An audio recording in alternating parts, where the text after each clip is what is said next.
Hello, everybody. Welcome back to the Founders Chair podcast. Andy Goldberg here. Very delighted to have on the show today Alex Robertson from Real Property Scotland. Alex, welcome to the Founders Chair. Thank you. Thanks for having me. It's a real pleasure to welcome you on the show today. Really interested to hear your story. Could you start, Alex, just by telling us a little bit about you personally, where you're from, where you live, what you get up to when you're not at work? Yeah, sure. So I'm from Central Scotland. I grew up in a place called Falkirk, kind of bang in the middle between Edinburgh and Glasgow. Um, I had pretty good childhood, pretty happy.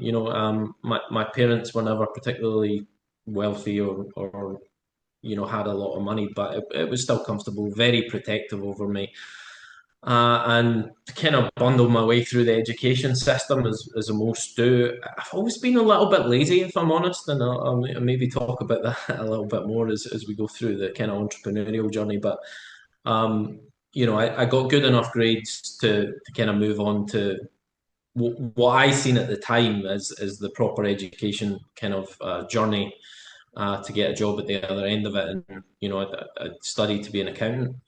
Not because I love numbers or love finance particularly, but just because at the time it was, well, this is how you make money. And, whilst I'd had a good upbringing, it was, very clear that we were at the lower end of the wealth spectrum and I wanted to make money. So I'd done finance, went to university, and I was fortunate enough to get a really good job coming out of university, not kind of the traditional route for finance. I ended up going into oil and gas and finance. And throughout my 20s and early 30s, I traveled the world, and I had some phenomenal opportunity there.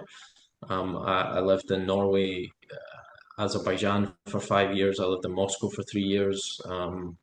I was also in South Africa, Spain, Tunisia. So I'd done a lot of traveling with the corporate career. Um, I finished my corporate career in my early 30s. Basically, they promoted me to be the finance controller for the Western Hemisphere of that oil and gas company, and they wanted me to move to Texas. And at that time, COVID struck.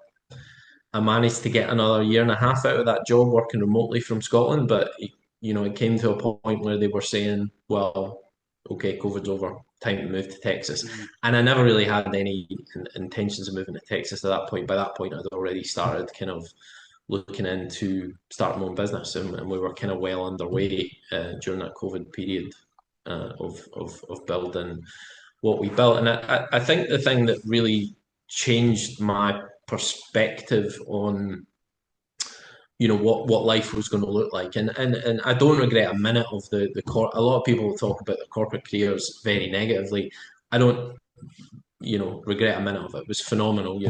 I was very well taken care of. I had cleaners, I had drivers. We lived very comfortably. Azerbaijan for 5 years was beautiful. It was a brilliant city. Loved the job. But I learned a lot through that process, and we done this project for BP in Azerbaijan called the Southern Gas Corridor, one of the biggest projects to diversify gas supply to Europe from Russia. And at the time when that started, I was in Russia with my boss. Him and I flew out to meet BP for a couple of weeks to discuss this potential project, and I never left for 5 years. And the wonderful thing about what I did for that company was my job was to go into new um, geographic setups for the company where they were establishing a new business. It was to, beyond finance, but to get the kind of systems, processes, everything up and running. And then only once that was all running smoothly and I'd hired and trained all the staff, I could leave. And some of the places aren't the best in the world, so you want to leave. But through that process, I learned how to build and systemize a business. And my boss and I built the business in Azerbaijan relatively single-handedly. There was only a small group of us that did it. The business turned over the best part of 300 million over the first 3 or 4 years that I was there. and we built everything from the ground up. And it got to the end of that project, and the business gave me like this one time bonus of like 12 grand, and I was like, we'd made 25 million more than we projected in that project. We built everything from the ground up. I'd negotiated some variations with BP that were worth millions alone, and I got this $12,000 bonus, and I thought, this is not how I need to be spending my time and adding value to someone else's business with very little of the upside. So that was the kind of critical point for me where I said, right, I need to build something for myself. Yeah, even though the purpose today is to talk about your business moving forward, frankly, I could spend all day finding out more about your past, like the places you've been and the travels. And it sounds glamorous, but you just found your way back to Falkirk, right? Like, I guess that kind of life doesn't always sustain itself forever. I think that's it. And, like, don't get me wrong, I struggle being back in Scotland. COVID kind of started that. Struggle with the weather. I do think as time goes on, I will spend more time abroad. But we're very much in the thick of growing a business just now, so that's not an option. But really, the thing about the job, whilst it does sound glamorous, it's really hard to establish a life when you're at the behest of a company, and Yeah. there's a lot of upsides, but it's hard to settle down, have kids when you're always on the go and traveling, and it's not always family friendly areas that you could move your family with you. And you said something, this might be a lesson for younger people listening to this conversation. You said, well, the real turning point was getting that $12,000 check or whatever. But I'm just thinking, well, how many turning points were there? Like, just in the few minutes you were kind of summarizing your background, like COVID was a turning point that eventually turned into your favor. Going to Mhm. Moscow and discovering this city, you were meant to be there for 2 weeks and you stayed for years. Like, these are all kind of turning points and forks in the road that are ultimately determining the trajectory of your life, the outcome of your life. Oh yeah, I mean, there's very easily multiple scenarios where I'm not here doing this. Right. There was so many different roads I could have went down. Like I say, I could have taken. I was doing the job very well remotely. I could have moved to Texas and continued to work up the kind of food chain to get to CFO. That trajectory was there, but ultimately, I guess there's something about your early 30s where you start to kind of question things. In your 20s, it's just all fun. Having these great experiences, and like I say, I wouldn't change it. But your early 30s, you start thinking about kids, and I think for me, I was just wondering, like, if I don't have kids, what is the purpose of it all? Any sort of thing that I build throughout my life, no one to pass it on to.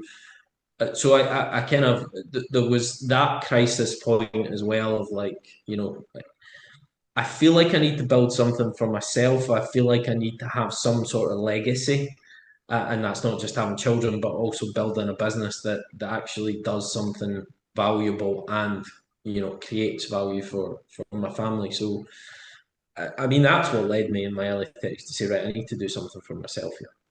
I wasn't quite sure at that point what it was going to be, but I wonder if there were times during this process of building this business that you thought, I wish I had just stayed in the security of the corporate world. But Of course, find that every week, it's the human condition. It's the grass is always greener on the other side until you realize it's fertilized with shit. You know. Well, tell us a little bit about your company. What do you do? Who do you do it for? So our company is Real Property Scotland, and fundamentally, its core, we make money through buying below market value property, and we help other people do the same. So we built our buy to let portfolio to over 300 properties. I say we, as in my business partners, Laurie and Connor. Um, we built that up over the last kind of 5 years. We've done a lot of big portfolio transactions. You know, our portfolio is kind of up and down in Scotland. It's not kind of central belt or anything like that. We actually own quite a lot of property in Aberdeen because we see that market as a big opportunity just now. So about half of those properties are in Aberdeen. And you know, from that baptism of fire and growing our portfolio and learning the ins and outs of buy to let in Scotland, we've learned a lot, and we help other people, you know, build and scale their own buy to let portfolio. And there's probably a couple of sides to that. One is, you know, obviously the Scottish regulatory environment is not particularly favourable to landlords and has been getting progressively worse over the last 10 years. So there's a lot of legislation to navigate, and we do it very profitably. So we know the ins and outs of how to do that. But the fundamental problem, and I think a lot of property investment businesses, particularly the property training industry, they get a really bad rep because there's a lot of people out there kind of teaching it that maybe haven't done so much in the space. But actually, the real fundamental issue with a lot of this property training stuff is that it misses out the core of the core of the issue, which is majority of people learn and doing. And if you can go to a course and learn everything, but you don't have the opportunity to start because you can't find the below market value deals, then you can't even get off the ground. And that's where most people go to these courses. They spend a bunch of money and then they do nothing afterwards. So that's what we've tried to address through our program at Real Property Scotland, where we not only teach you how to do it and help you through the process, we also source the below market value deals for all of our clients. And that's where our brand, We Buy Home Scotland, comes in, where, you know, essentially we are a quick sale company. We offer quick transactions, below market value prices, obviously. And it's been successful. Last year, we'd done something in the region of about 50 million worth of property sales, at an average of 30% discount. So, you know, that's stuff we bought. About 15 million of that was stuff we bought last year.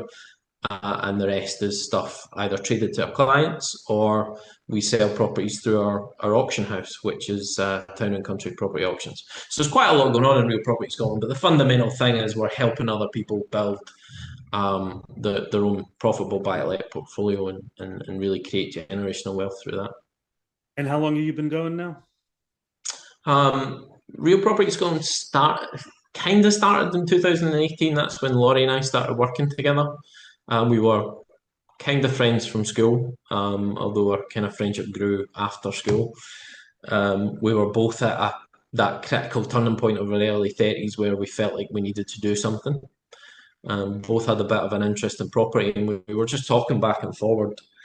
I put out, you know, I was learning a little bit about the kind of sourcing side of trying to find below market value deals, and I put out a £50 Facebook ad that yielded one lead, and that lead led to essentially Laurie and I doing our first deal together. He went out, he negotiated it.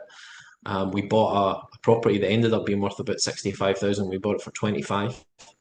Done about a 7 or 8 grand refurb and then refinanced it, and from there, that was it. You know, after a while, we were building our own portfolios, you know, individually, and then after a while, we just realised that, you know, it was going to be more powerful if we worked together. So, Alex, that little story right there, that's the kind of story I hear as the origin of most successful businesses. Put a £50 ad, it generated a lead. We went out, negotiated, and bought a deal. Yeah, You know, completed a deal, and that was the start of it. But it wasn't it's all, was it? it's proof of concept, you know. Right. So, um, but as you grew, what would you say have been your, you know, the biggest learnings over your journey as the business started to grow? Mm. I mean, you made it sound Oh, easy, like you made that first yeah. sound easy, but surely it Oh wasn't. yeah, we've had so many problems over the years, and you know, I'd say our biggest issue comes back to focus. And it's the shiny thing syndrome of, you know, as you're growing your business, other opportunities come along, and they seem quite exciting. You want to pursue those things, and invariably, it's one of the hardest things as a founder and entrepreneur is to focus on one thing, Yeah. and see it through, because we started Real Property Scotland, which at the time was Route Training, just as a kind of add on to our portfolio. So we've got our portfolio, it's making money. Let's start this business and teach other people how we've managed to scale our portfolio so quickly. As I said, we learned through that business that the problem is not the knowledge, it's the execution. Therefore, we need to teach, kind of more mentor people through and find them the deals. But that business was always a really good foundational start that matched very well with the skills that Laurie and I have. But then came along a bunch of other problems, like we've got all these refurbs for all these properties we're buying up and down the country. Let's start a building company, and these buy to let properties, we know it inside out, it's really good, but it's not big numbers. So let's look at developments. Let's look at doing big commercial residential conversion projects, or new build land developments. And we ended up with three businesses very quickly rather than focusing on one. And that was a huge mistake for us, because the building company was nothing short of a disaster. There was a couple of big learnings through that, in terms of the fact that a lot of tradesmen who work for themselves because they're good and they get through work and they can make good money. The guys that tend to come and work in an employed role, not so much, not so driven, not so focused, really hard to manage. We're managing refurbs up and down the country. Logistics were a nightmare. It didn't work. But actually, the fundamental learning was it was not aligned with the skill sets that Laurie and I have. Neither of us. And I always say this: entrepreneurs that are successful, they generally focus on one of three things, the three Ps. They have pain, a problem, or a profession. So a pain is like you've identified something that's causing you personal pain, and you think you've got a better way to deal with it that is currently available on the market. Profession is you've been in the industry already, you know how it works, you know the ins and outs of it, you maybe work for a bigger organization, and again, you think you can either create a niche around that using the existing knowledge you have, or you can find a better way to do it, but you're starting from a position of knowledge. Or it's a passion where you want to learn everything about it, you want to go deep on it, you want to learn the ins and outs of it.